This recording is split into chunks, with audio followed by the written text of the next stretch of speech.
Welcome to WEFM's Midday News. I'm your presenter, Jessica Klein. WEFM's Midday News is proudly sponsored by Court St. Vincent Limited. See the world and let the world see you with the best brands on eyewear from Quartz Optical. Come in today and get free eye exams, free blue block, and up to 20% off frame and lens purchases. Need sunglasses?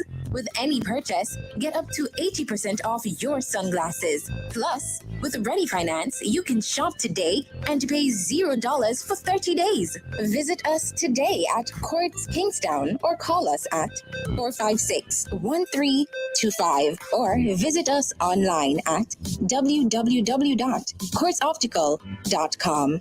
Quartz Optical, value you can see. Terms and conditions apply. Welcome back to WEFM's Midday News. I'm your presenter, Jessica Klein. First, on the local scene. Head of site at the University of the West Indies UWI Open Campus, Mrs. Deborah Dalrymple is encouraging persons to apply to the Open Campus regardless of their current qualification.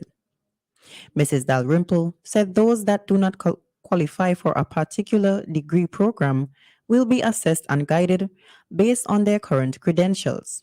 We hear more from the UWI Open Campus head of site. We encourage you to apply to the Open Campus regardless to what you have for subjects. This is not to say that you don't need the 5 subjects and so on. But if you do not have 5 subjects and you're interested in coming to the Open Campus, learning something you're not too sure, but you want to, do I have the qualifications? We say to students, apply anyway.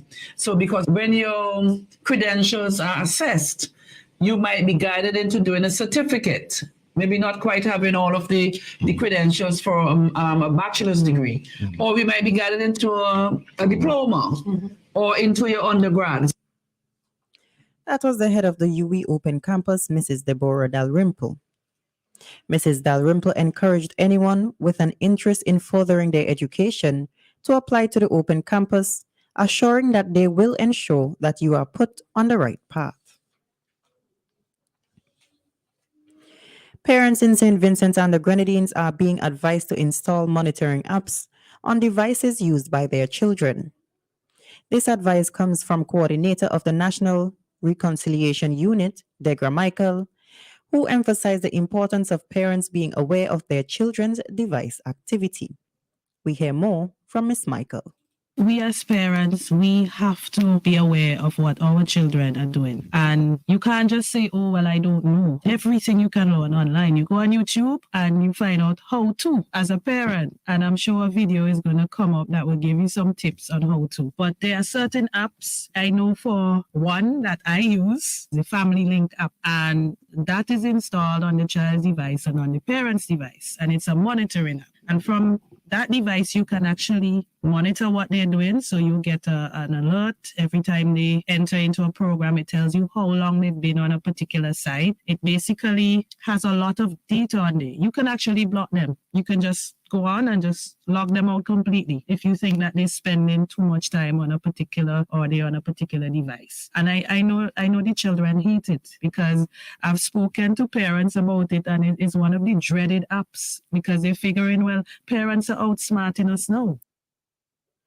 That was the coordinator of National Reconciliation Unit, Deborah Michael. Ms. Michael, who was at the time speaking on NBC Radio's On the Beat program, noted that the app is simple and easy to maneuver, and it will help parents to stay on top of their children's online activities. Still on the local scene, St. Vincent and the Grenadines Cuba Friendship Society, via a release, has extended an unreserved and wholehearted welcome to Cuban President Miguel Diaz-Canel and his delegation on the occasion of this weekend's visit to SVG. President of Cuba, Miguel Diaz-Canel, will make a historic visit to St. Vincent and the Grenadines from Saturday, December 3rd to Monday, December 5th. In spite of the anti-Cuba propaganda that became so dominant since the triumph of the revolution, there were always Vincentians who were prepared to seek the truth and not afraid to engage with Cuba and Cubans. It was out of this desire to seek the truth and promote solidarity that our society was founded on July 14th, 1976, more than 40 years ago, the release from the society stated. The SVG Cuba Friendship Society, in the closing part of their welcome message to Cuba's president, called on the people of St. Vincent and the Grenadines to extend a wholehearted welcome to the president and the representative of the Cuban people.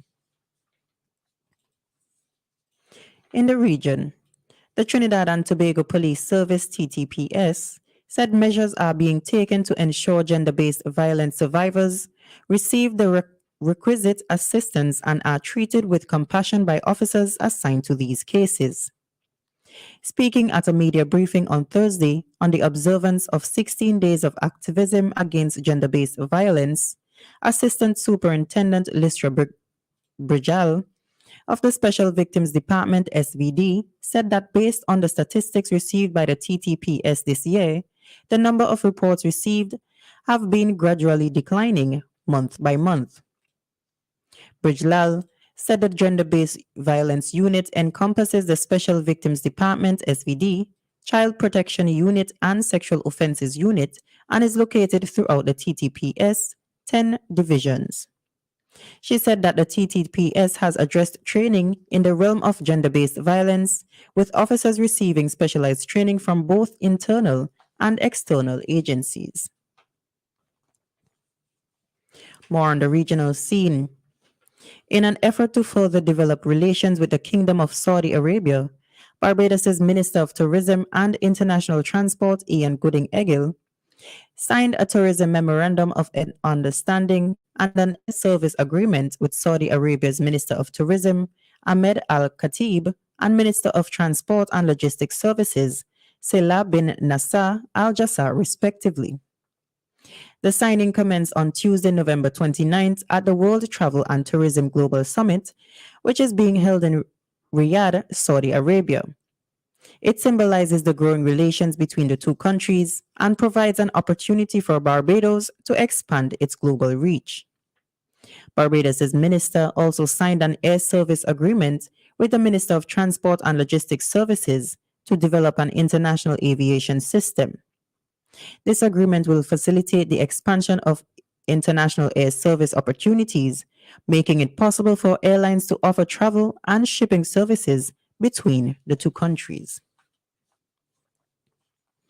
On the international scene, China has accused British lawmakers of gross interference in its internal affairs as a group of MPs visit Taiwan. Members of the Foreign Affairs Committee arrived on Tuesday and have met high-level officials, including Taiwan's Foreign Minister Joseph Wu.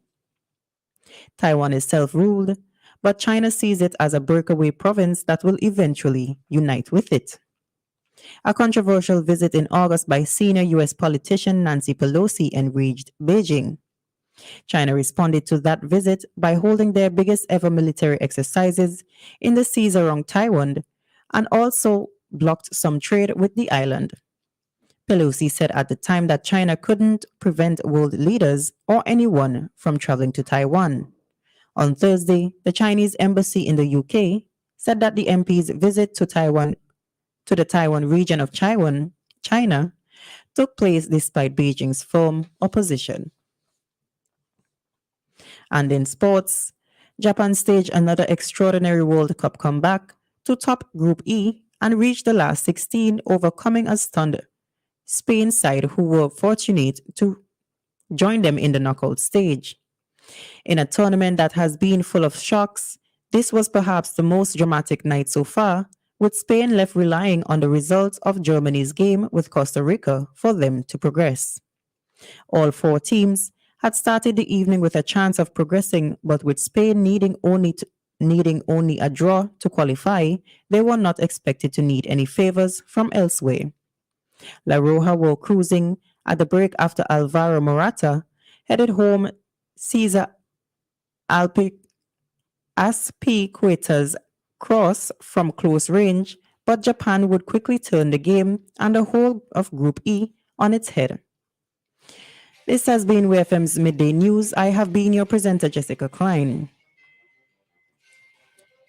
WEFM's Midday News is sponsored by Court St. Vincent Limited. Free loans for free cash is for everyone. Not to worry, fast approval. Hurry up and come. We got it all. We on the go. Courts ready, cash you already know. We got it all. We on the